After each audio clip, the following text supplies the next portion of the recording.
On dirait pas comme ça, mais je suis en train de préparer les prochaines foires aux plantes qui vont arriver parce que je prévois d'en faire davantage sur l'année 2021 et l'année 2022 si notre cher Covid-19 disparaît tranquillement et en tout cas que toutes les mesures de sécurité mises en place par les communes qui organisent des foires aux plantes nous donnent finalement droit de participer et de pouvoir partager notre passion autour du végétal et pour mon cas par rapport aux plantes carnivores. Du coup oui, on ne dirait pas comme ça, mais je suis bien en train de préparer mes prochaines foires aux plantes puisque sur cette plate-bande où il y avait les bacs de mes productions de Sarraceniac, du coup j'ai décidé d'hiverner et que j'ai sorti des bacs d'eau parce qu'à cette époque-ci c'est clairement pas la bonne solution de laisser tremper ces plantes carnivores dans de l'eau.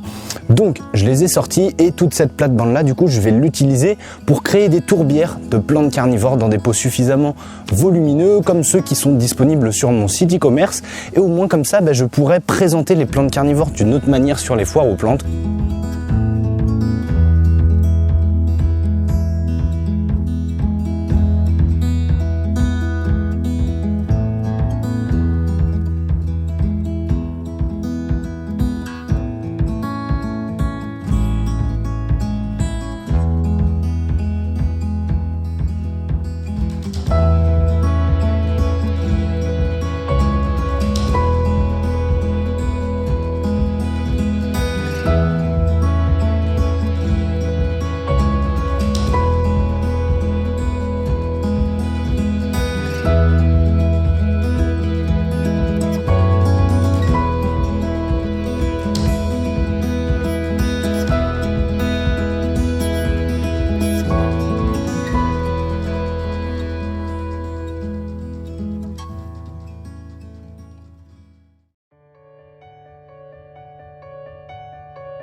Et puis aussi, je vais enlever quelque chose que j'avais testé, que j'avais expérimenté et dont je suis vraiment super satisfait du résultat.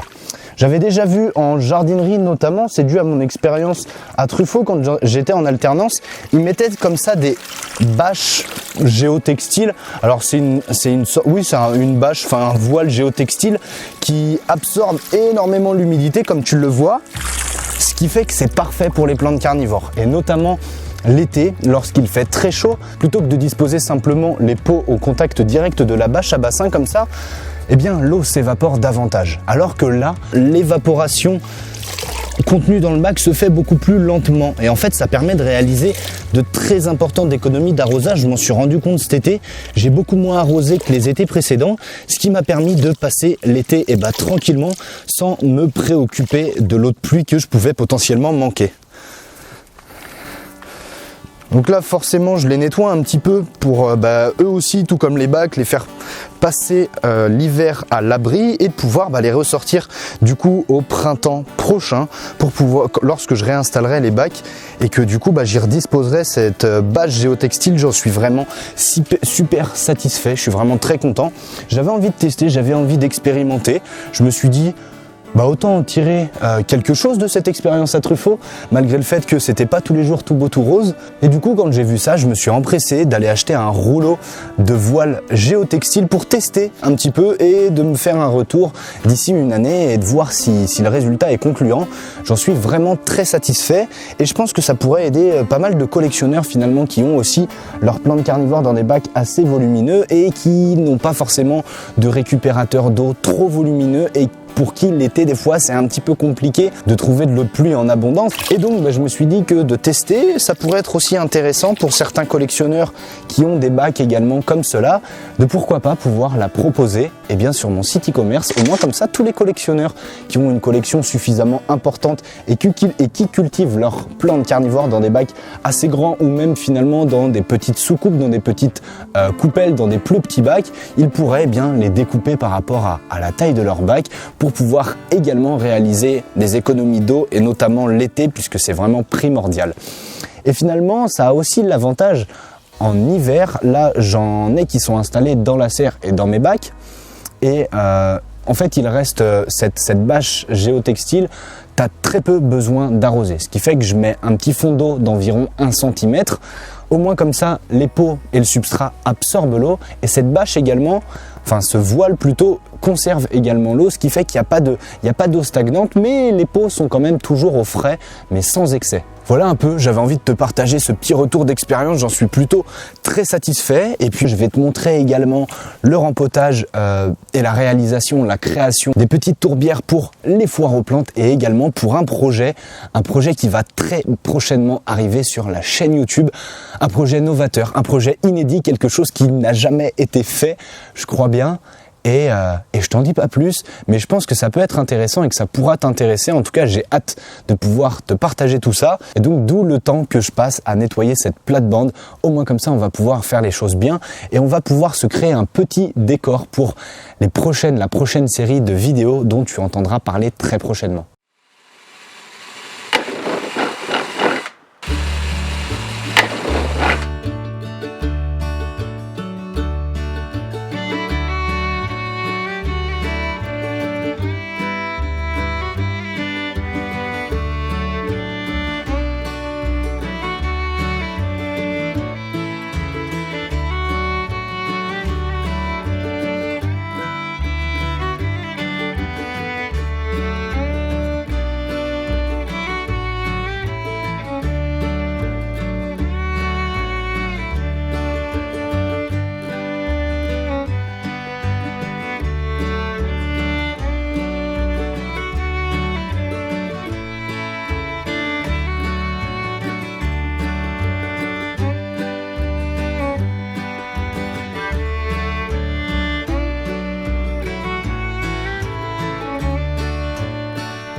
Bon, comme je te le disais, tu vois, les bacs prennent bien l'eau quand même.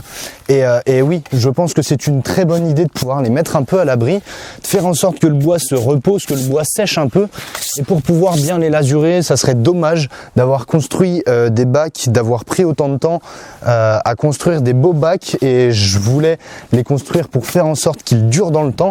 Ça serait vraiment bête de ma part de les laisser encore 2-3 ans comme ça, chaque hiver à prendre l'eau.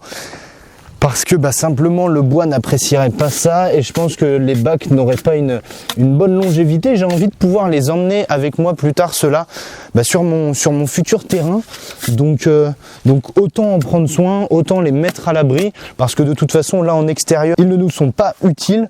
Donc je les nettoie bien, je les mets à l'abri et ce printemps je prendrai le temps de bien les lasurer pour faire en sorte d'avoir des bacs qui vont peut-être me durer au moins une petite dizaine d'années, j'aimerais bien. Bon, évidemment, quand j'aurai le terrain, je construirai des bacs bien plus gros et bien plus volumineux que ça pour mettre encore plus de plantes carnivores. Mais pour l'instant, on fait avec les moyens du bord, on fait avec l'espace qu'on a. Et puis, de toute façon, dans quelques temps, on aura beaucoup plus d'espace pour continuer à produire, pour continuer à collectionner, pour continuer à pouvoir avoir davantage de plantes carnivores et pouvoir continuer d'en parler, de pouvoir continuer à les démocratiser, de pouvoir continuer de les montrer aux gens aussi et de pouvoir avoir des plantes suffisamment adultes, suffisamment volumineuses et de montrer un peu la beauté de ce monde, la beauté de ces végétaux et de faire découvrir encore un peu plus cet univers-là à davantage de curieux de nature et de pouvoir leur mettre en avant ce végétal et j'ai hâte de pouvoir m'installer, d'avoir plus d'espace pour lancer de nouveaux projets, pour créer des tourbières, pour pouvoir réaliser un jardin carnivore, de pouvoir faire venir du public, de pouvoir sensibiliser les gens, de pouvoir accueillir des classes de scolaires, accueillir tout un tas de publics, et peut-être toi également, si tu fais partie de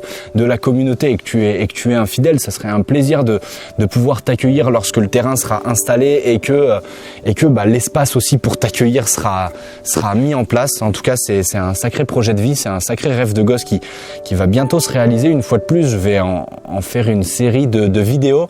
Ça viendra dans quelques temps sur ma chaîne quand je commencerai, en tout cas quelques semaines avant que vraiment je pose mes valises et que je puisse m'installer et que je commence à construire tout ce projet-là incroyable. Je demanderai peut-être un peu d'aide à mes amis, à ma famille. Je sais qu'il y a certains membres de la communauté. Yann, je te fais un petit coucou si tu regardes cette vidéo, qui m'a très gentiment proposé son aide avec sa femme, qu'ils étaient prêts en fait tout simplement à venir me filer un coup de main, et j'ai été hyper touché, mais en même temps j'ai trouvé ça vraiment juste génial.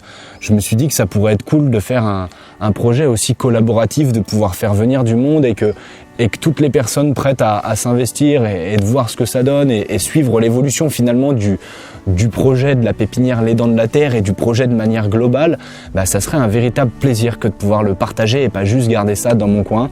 Donc on va se donner les moyens de faire en sorte de pouvoir passer aussi des moments agréables avec certaines personnes de la communauté et qu'on puisse tous se réunir autour de notre passion et qu'on puisse également passer des bons moments, parce que la caméra c'est cool, mais j'ai aussi besoin de ce lien social et de pouvoir partager des vrais bons moments avec des personnes qui me suivent depuis le début, qui partagent globalement les mêmes valeurs que moi, donc ça serait un véritable plaisir. Bref, j'arrête de m'étaler sur le sujet, je termine de ranger mes bacs et puis on va passer à la suite. Je viens de finir de nettoyer la bâche et je me rends compte qu'elle n'est pas si propre que ça finalement.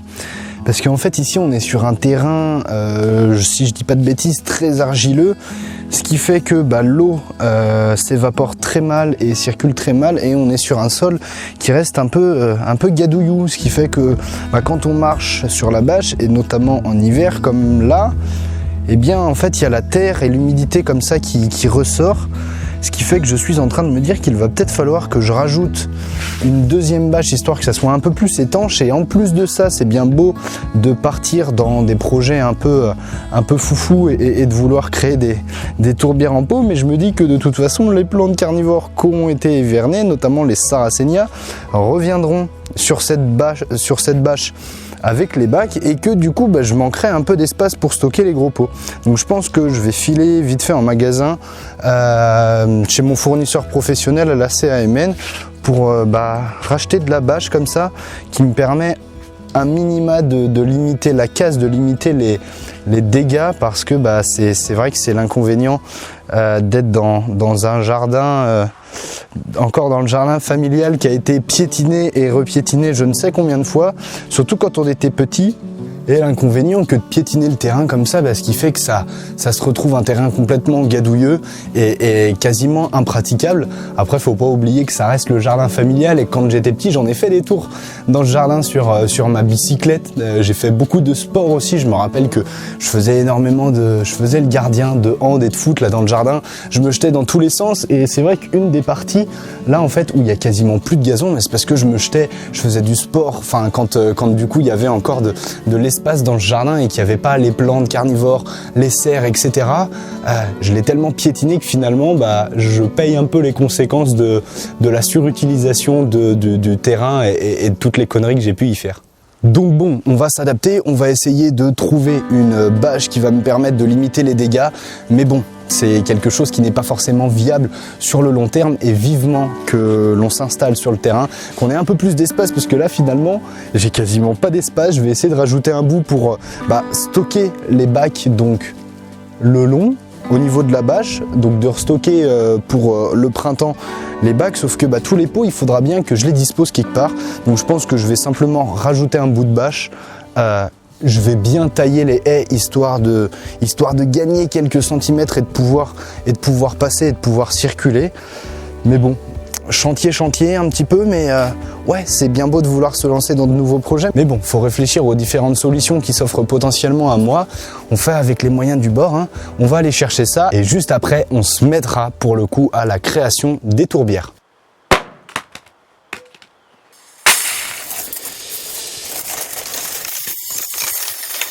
Bon, après avoir voulu faire une transition originale, on a trouvé tout le matériel dont on avait besoin pour continuer à installer la bâche et donc prolonger finalement, continuer à gratter un peu du terrain qu'il nous reste pour y mettre encore un peu plus de plantes carnivores. On va s'y mettre, on va fixer la bâche, on va faire en sorte que ce soit un peu plus étanche et faire en sorte que ça soit un peu plus propre.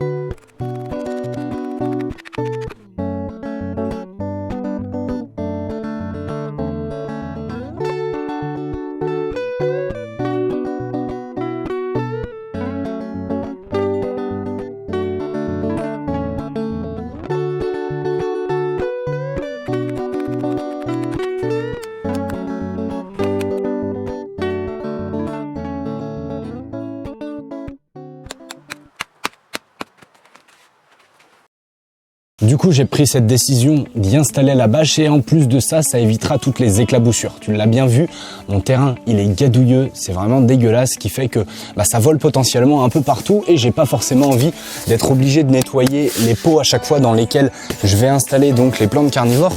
Donc voilà un petit peu les pots que je vais utiliser pour faire les mini tourbières qui seront ensuite du coup placées sur la bâche.